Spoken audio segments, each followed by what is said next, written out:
Hi friends, ഇന്ന് നമുക്ക് ഹിന്ദിയിലെ ഫസ്റ്റത്തെ യൂണിറ്റിലത്തെ ആദ്യത്തെ പാട്ട്, ഫസ്റ്റ് ചാപ്റ്റർ വരുന്നത് ഒരു കവിതയാണ്. അത് നോക്കാം കേട്ടോ. നീലി ചിടിയ. നീലി ചിടിയ, നീലി എന്ന് വെച്ചാൽ ബ്ലൂ, അത് ബ്ലൂ കളറിനെയാണ് പറയുന്നത്. ചിടിയ എന്ന് വെച്ചാൽ പക്ഷി, ബേർഡ്. അപ്പം നമ്മളിന്ന് പഠിക്കാൻ പോകുന്ന കവിത ഒരു ബ്ലൂ കളറ് പക്ഷിയുടെ കവിതയാണ്. ഈ കവിത എഴുതിയത് ഹരിവൻഷ് റായ് ബച്ചൻ എന്നൊരു വ്യക്തിയാണ്. നമ്മുടെ കവിത എഴുതിയത് ആര്? ഹരിവൻഷ് റായ് ബച്ചൻ. ഇദ്ദേഹം ആരാന്ന് ഓർത്തു വയ്ക്കാൻ എളുപ്പം, അമിതാഭ് ബച്ചൻ്റെ അച്ഛനാണ് ഈ ഹരിവൻഷ് റായ് ബച്ചൻ. ഓക്കെ, അപ്പോൾ നമ്മൾ പഠിക്കാൻ പോകുന്ന പാട്ടിൻ്റെ പേരെന്താ? നീലി ചിടിയ. എഴുതിയതാര്? ഹരിവൻഷ് റായ് ബച്ചൻ. ഓക്കെ, ഇനി നമുക്ക് പാട്ടിൻ്റെ വരികൾ നോക്കാം. നീലെ ആസ്മാൻ സെ ഉത്തരി, നീലി ഏക് നിരാലി ചിടിയ, ഗാത്തെ ഉടനെ വാലി ചിടിയ, ഉടുത്തി ഗാനെ വാലി ചിടിയ. ആദ്യത്തെ 4 വരിയാണ് നമ്മൾ നോക്കുന്നത്.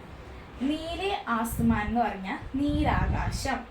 നീലെ ആസ്മാൻ സെ ഉത്തരി, നീല ആകാശത്തിൽ നിന്ന്, ഉത്തരി എന്ന് വെച്ചാൽ ഇറങ്ങി, നീല ആകാശത്ത് നിന്ന് ഇറങ്ങി. നീലി ഏക് നിരാലി ചിടിയ, ഒരു നീല അതുല്യമായ പക്ഷി. നീലി എന്ന് പറഞ്ഞാലും നീല എന്ന് പറഞ്ഞാലും നീല കളറിനെയാണ് പറയുന്നത്. അപ്പോൾ നിരാലി ചിടിയ എന്ന് പറഞ്ഞാൽ ഒരു അതുല്യമായ എന്ന് വെച്ചാൽ ഒരു യുണീക്ക്, ഇതുപോലെ വേറൊരു പക്ഷീനെ കാണാത്തത് കൊണ്ട് അങ്ങനെ പറയുന്നൊരു വാക്കാണ്. അപ്പോൾ നീലാകാശത്തിൽ നിന്ന് ഇറങ്ങിയ ഒരു അതുല്യമായ പക്ഷി, അതാണ് നിരാലി ചിടിയ എന്ന് പറയുന്നത്. ഗാത്തി ഉടനെ വാലി ചിടിയ. ഗാത്തി എന്ന് വെച്ചാൽ പാട്ട് പാടുന്നതിനെയാണ് ഗാത്തി എന്ന് പറയാം. ഉടനെ എന്ന് പറഞ്ഞാൽ പറക്കുന്നത്, അതാണ് അതിൻ്റെ അർത്ഥം. ചിടിയ പക്ഷി, പാടിക്കൊണ്ട് പറക്കുന്ന പക്ഷി, അതാണ് ഇവിടെ വരുന്ന അർത്ഥം. ഇനി ഉടുത്തി ഗാനെ വാലി ചിടിയ, ഇതേ കാര്യത്തിന് തിരിച്ചു പറയാണ്. ഇവിടെ പറഞ്ഞു പാടിക്കൊണ്ട് പറക്കുന്ന പക്ഷിയെന്നും, ഇവിടെ പറയുന്നു പറന്നുകൊണ്ട് പാടുന്ന പക്ഷിയെന്നും. അതാണ് ഇതിൻ്റെ അർത്ഥം. ജസ്റ്റ് അർത്ഥം, ഈ വാക്കുകൾ അങ്ങോട്ടും ഇങ്ങോട്ടും തലതിരിച്ചിട്ടുന്നേ ഉള്ളൂ. നമുക്കിനി അടുത്ത 4 വരി നോക്കാം. ഇസ് ഫുൻകി സെ ഉസ് ഫുൻകി പർ, ഉട്കർ ജാനെ വാലി ചിടിയ, ഇൻ പത്തോ മേ ഉൻ പത്തോ മേ ചിപ്കർ ഗാനെ വാലി ചിടിയ. ഇസ് ഫുൻകി സെ, ഈ ചില്ലയുടെ അറ്റത്ത് നിന്ന്, ഫുൻകി എന്ന് പറഞ്ഞാൽ ചില്ലയുടെ അറ്റത്ത് നിന്ന്. ഇസ് ഫുൻകി സെ, ഈ ചില്ലയുടെ അറ്റത്ത് നിന്ന്, ഉസ് ഫുൻകി പർ, ആ ചില്ലയുടെ അറ്റത്തേക്ക്, ഉട്കർ ജാനെ വാലി ചിടിയ, ഉട്കർ എന്ന് വെച്ചാൽ പറന്ന്, ജാനെ വാലി എന്ന് പറഞ്ഞാൽ പോകുന്ന, ചിടിയ പക്ഷി. ഈ ചില്ലയുടെ അറ്റത്ത് നിന്ന് ആ ചില്ലയുടെ അറ്റത്തേക്ക് പറന്നു പോകുന്ന പക്ഷി എന്നാണ് ഇവിടെ പറയുന്നത്. ഇനി അടുത്തത്, ഇൻ പത്തോമേ ഉൻ പത്തോമേ ചിപ്കർ ഗാനെ വാലി ചിടിയ. ഇൻ പത്തോമേ എന്ന് വെച്ചാൽ ഈ ഇലകളിൽ, ഉൻ പത്തോമേ എന്ന് വെച്ചാൽ ആ ഇലകളിൽ, ചിപ്കർ ഗാനെ വാലി, ഒളിച്ചിരുന്ന് പാടുന്ന പക്ഷി. ഒന്നും കൂടി പറയാം. ഇസ് ഫുൻകി സെ ഉസ് ഫുൻകി പർ, ഈ ചില്ലയുടെ അറ്റത്ത് നിന്ന് ആ ചില്ലയുടെ അറ്റത്തേക്ക്, ഉട്കർ ജാനെ വാലി ചിടിയ, പറന്നു പോകുന്ന പക്ഷി. ഇൻ പത്തോമേ ഉൻ പത്തോമേ, ഈ ഇലകളിൽ ആ ഇലകളിൽ, ചിപ്കർ ഗാനെ വാലി ചിടിയ, ഒളിച്ചിരുന്ന് പാടുന്ന പക്ഷി. ഇനി നമുക്ക് അടുത്ത വരികൾ നോക്കാം. पर फटकाकर नीचे आकर दाना खाने वाली चिड़िया, दाना खाकर फटफटकाकर जट उठ जाने वाली चिड़िया. पर फटकाकर എന്ന് പറഞ്ഞാൽ, पर എന്ന് പറഞ്ഞാൽ ചിറക്, ഫട്കാക്കർ എന്ന് പറഞ്ഞാൽ അടിച്ച്, ചിറകടിച്ച്, നീച്ചെ ആക്കർ താഴേക്ക് വന്ന്, ധാന ഖാനെ, ധാന എന്ന് പറഞ്ഞാൽ ധാന്യങ്ങൾ. നമുക്ക് ബേസിക് സയൻസിൽ പഠിക്കാനുണ്ട്, ന്യൂട്രീഷൻ്റെ ചാപ്റ്ററിൽ ധാന്യങ്ങൾ എന്താണെന്നൊക്കെ പഠിക്കാനുണ്ട്. അപ്പോൾ ഇപ്പോൾ ഈ ഗോതമ്പ് മണി അങ്ങനത്തെ ഈ പക്ഷികൾ കഴിക്കുന്ന ഭക്ഷണം, അതിനെയാണ് ധാന്യങ്ങൾ എന്ന് പറയുന്നത്. അപ്പോൾ ധാന ഖാനെ വാലി ചിടിയ, ധാന്യങ്ങൾ തിന്നുന്ന പക്ഷി. ഇവിടെ എന്ന് പറഞ്ഞാൽ ചിറകടിച്ച് താഴേക്ക് വന്നിട്ട് താഴെയുള്ള ധാന്യങ്ങൾ കഴിക്കുന്ന പക്ഷി എന്നാണ് ഈ വരികളുടെ അർത്ഥം. ഇനി ധാന കാക്കർ പട്ഫർ കാക്കർ, ധാന്യങ്ങൾ കഴിച്ച്, ചിറക് അടിച്ച്, ഫട്കാക്കർ അടിച്ച്, ജഡ് ഉഡ് ജാനെ വാലി, ജഡ് എന്ന് പറഞ്ഞാൽ പെട്ടെന്ന്, ഉഡ് എന്ന് പറഞ്ഞാൽ പറന്ന് പോകുന്ന ചിടിയ, ധാന്യങ്ങൾ കഴിച്ച് ചിറകടിച്ച് പെട്ടെന്ന് പറന്നു പോകുന്ന പക്ഷി. ആദ്യം എന്താ പറഞ്ഞേ? ചിറകടിച്ച് ആകാശത്ത് നിന്ന് താഴേക്ക് വന്ന് ധാന്യങ്ങൾ കഴിക്കുന്ന പക്ഷി. ഇനി ധാന്യങ്ങൾ കഴിച്ചു കഴിഞ്ഞ് പെട്ടെന്ന് തന്നെ ചിറകടിച്ച് പറന്നു പോകുന്ന പക്ഷി. ഇതാണ് ഇവിടെ പറയുന്ന അർത്ഥം. ഒന്നും കൂടി പറയാം. ചിറകടിച്ച് താഴേക്ക് വന്ന് ധാന്യങ്ങൾ കഴിക്കുന്ന പക്ഷി, ധാന്യങ്ങൾ കഴിച്ചു കഴിഞ്ഞ് പെട്ടെന്ന് ചിറകടിച്ച് പറന്നു പോകുന്ന പക്ഷി. ഇതാണ് ഇവിടെ പറയുന്നത്. ഇനി അടുത്ത വരി നോക്കാം. इस डाली से उस डाली पर उड़ उड़ जाने वाली चिड़िया, लाख बुलाओ लेकिन मेरे पास न आने वाली चिड़िया. इस डाली से ഈ ചില്ലയിൽ നിന്ന്, ഉസ് ഡാലി പർ ആ ചില്ലയിലേക്ക്, ഉഡ് ഉഡ് ജാനേ വാലി ചിടിയ ഉഡ് ഉഡ് എന്ന് പറഞ്ഞാൽ പറന്ന് പറന്ന് പോകുന്ന പക്ഷി. ലാഖ് ബുലാവോ ലേക്കിൻ മേരി, ലാഖ് ബുലാവോ, ലാഖ് എന്ന് പറഞ്ഞാൽ ലക്ഷം, ഒരു ലക്ഷം വട്ടം വിളിച്ചിട്ടും കേൾക്കുന്നില്ല അല്ലെങ്കിൽ വരുന്നില്ല എന്നാണ് ഇവിടെ ഉദ്ദേശിക്കണേ.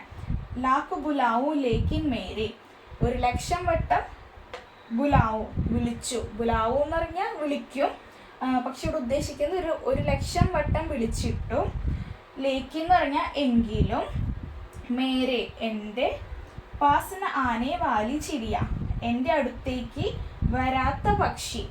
ന ആനെ എന്ന് പറഞ്ഞാൽ വരാത്ത, ആനെ എന്ന് പറഞ്ഞാൽ വരിക, ന ആന ആനെ എന്ന് പറഞ്ഞാൽ വരാത്തത്. അപ്പോൾ ലാഖ് ബുലാവോ ലേക്കിൻ മേരെ പാസന ആനെ വാലി ചിരിയ, ഒരു ലക്ഷം വട്ടം വിളിച്ചിട്ടും ആ പക്ഷി എൻ്റെ അടുത്തേക്ക് വന്നില്ല എന്നാണ് ഇവിടെ പറയുന്നത്. ഇസ് ഡാലി സി ഉസ് ഡാലി പർ, ഈ ചില്ലയിൽ നിന്ന് ആ ചില്ലയിലേക്ക്, ഉഡ് ഉഡ് ജാനേ വാലി ചിരിയ, ഈ ചില്ലയിൽ നിന്ന് ആ ചില്ലയിലേക്ക് പറന്ന് പറന്ന് പോകുന്ന പക്ഷി, ഞാനൊരു ലക്ഷം വട്ടം വിളിച്ചിട്ടും എൻ്റെ അടുത്തേക്ക് വരാത്ത പക്ഷി. ഇതാണ് ഇവിടുത്തെ അർത്ഥം. ഒന്നും കൂടി വരികൾ നോക്കാം.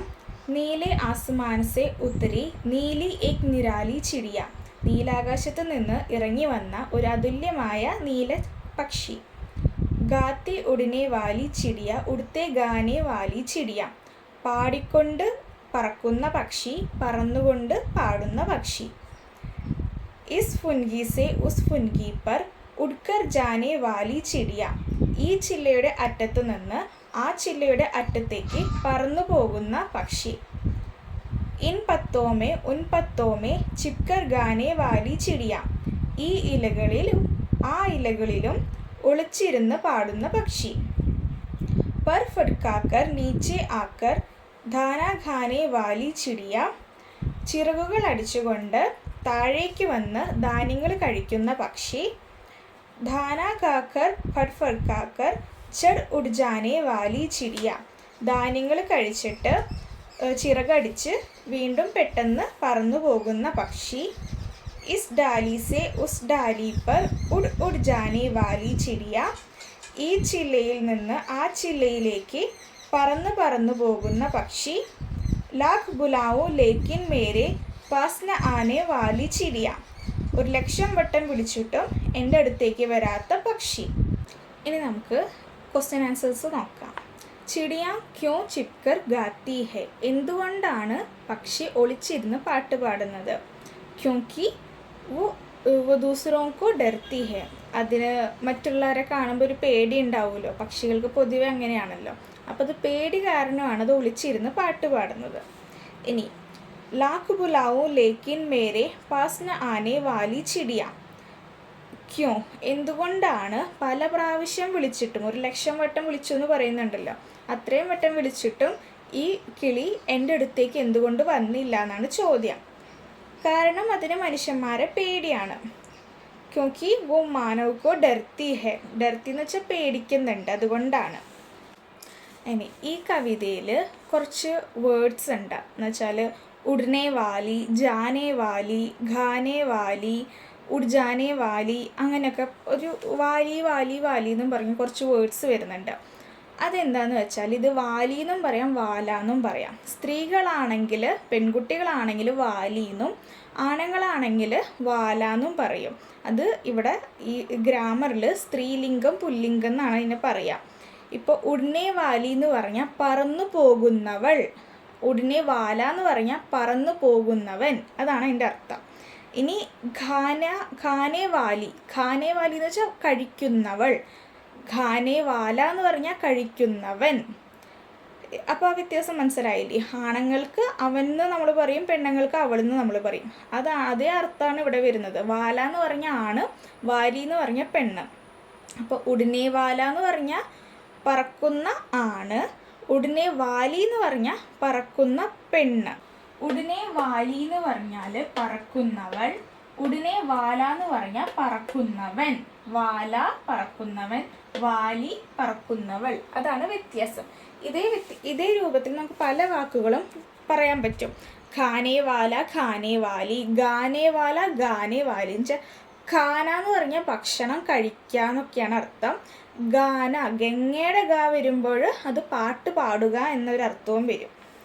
ഇനി ടെക്സ്റ്റിൽ നമുക്ക് ഒരു ക്വസ്റ്റ്യൻ തന്നിരിക്കുന്നത് ഇതുപോലെ കുറച്ച് വാക്കുകൾ നമുക്ക് വ്യത്യാസപ്പെടുത്തി എഴുതാനാണ് പറഞ്ഞിരിക്കുന്നത്. പക്ഷെ സ്ത്രീലിംഗത്തിലാണ് എഴുതാൻ പറഞ്ഞിരിക്കുന്നത്.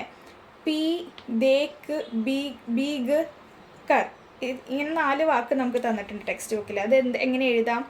പി എന്ന് പറഞ്ഞാൽ വെള്ളം കുടിക്കുന്നതിനാണ് പറയാം. അപ്പോൾ പീനെ വാലി, പെണ്ണുങ്ങളായ കാരണം പീനെ വാലി. ഇവിടെ ചിടിയാണ്, പക്ഷിയാണ്, അപ്പോൾ അത് പെണ്ണായിട്ട് നമുക്ക് എടുക്കാം. അതിനെ പീനെ വാലി എന്ന് പറയും. ഇപ്പോൾ ഒരാണായിരുന്നെങ്കിൽ പീനെ വാല എന്ന് പറയും. പിന്നെ ദേക്ക്, ദേക്ക് എന്ന് പറഞ്ഞാൽ നോക്കുക. അപ്പോൾ നോക്കുന്നവൾ എന്നെങ്ങനെ എഴുതാ? ദേക്കിനെ വാലി. നേരത്തെ പീനെ വാലി എന്ന് എഴുതി, ഇവിടെ ദേക്കിനെ വാലി എന്ന് എഴുതി. ഇനി ബീഗ്, ബീഗ് എന്ന് പറഞ്ഞാൽ നനയുക എന്നൊക്കെയാണ് അർത്ഥം. ബീഗിനെ വാലി എന്ന് അതിനെ പറയും. ആദ്യം പീനെ വാലി പറഞ്ഞു, പിന്നെ ദേക്കിനെ വാലി പറഞ്ഞു, പിന്നെ ബീഗിനെ വാലി പറഞ്ഞു. ഇനി കർ, കർ എന്ന് പറഞ്ഞാൽ ചെയ്യുക. അപ്പോൾ കർണേ വാലി. അങ്ങനെ നമ്മൾ എന്തൊക്കെ കണ്ടായിരുന്നു? ഉടനെ വാലി, ജാനേ വാലി, ഗാനേ വാലി, ഖാനേ വാലി, ഉഡ്ജാനേ വാലി. അതുപോലെ ഇപ്പോൾ പീനെ വാലി, ദേക്കിനെ വാലി, ബീഗിനെ വാലി, കർണേ വാലി. അപ്പോൾ ഇതാണ് ഇതിൻ്റെ ഉത്തരം. ഈ 4 എണ്ണത്തിൻ്റെ ഉത്തരം ഇതാണ്.